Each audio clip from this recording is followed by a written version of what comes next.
अरे पाठीमागच्या 3 दिवसामध्ये माझ्या साताऱ्यातले 3 जवान शहीद झाले, ज्यांनी आपल्या देशासाठी बलिदान दिलं. पण आज कोल्हापूर एअरोचा रिझल्ट लागला, ज्यामध्ये 100+ पोरं माझ्या साताऱ्याची फौजसाठी सिलेक्टेड झाल्यात. अरे काय हे देशप्रेम माझ्या साताऱ्याचं. आता मी स्वतः माझ्या साताऱ्यामधला आहे, माझा अनुभव सांगतो. काय यार डोकं चालत नाही. पहिल्यापासून 5वी 6वी पासून असं डोक्यामध्ये येतं की यार पळायला सुरुवात करायची.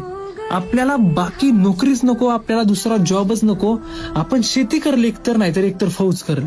म्हणजे डोक्यामध्ये इथं काय होतं माहितीये आमच्या साताऱ्यामध्ये, जसं आपल्याला भाषा बोलायला कोणच नाही ना शिकवत, आपण ऐकून ऐकून भाषा शिकतो, त्याचप्रमाणे फौजचं वातावरण माझ्या साताऱ्यामध्ये सगळीकडे बनलंय. पोरग शाळेमध्ये गेलं, 4वी 5वी 6वीला गेलं की काय येतंय काय माहिती डोक्यामध्ये, डायरेक्ट पळायला पोरग जाते.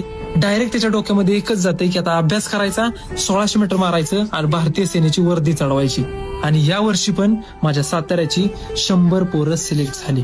असो, जे 3 जवान शहीद झालेत त्यांना मनापासून भावपूर्ण श्रद्धांजली. आपल्या कुटुंबास भारतीय सेना नक्कीच मोठ्या प्रमाणात मदत करेल आणि येणाऱ्या काळात आम्ही देखील मदत करेल.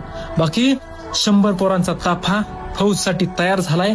हॅट्स ऑफ टू यू माझ्या सातारा. कायम अभिमान वाटतो मला माझ्या साताऱ्याचा की फौजीचा जिल्हा म्हटलं की माझ्या साताऱ्याचं नाव घेतलं जातं. बाकी मिळूया पुन्हा एकदा एका नवीन व्हिडिओमध्ये. जय हिंद सगळ्यांना. हो गई इतिहास का ताज तू.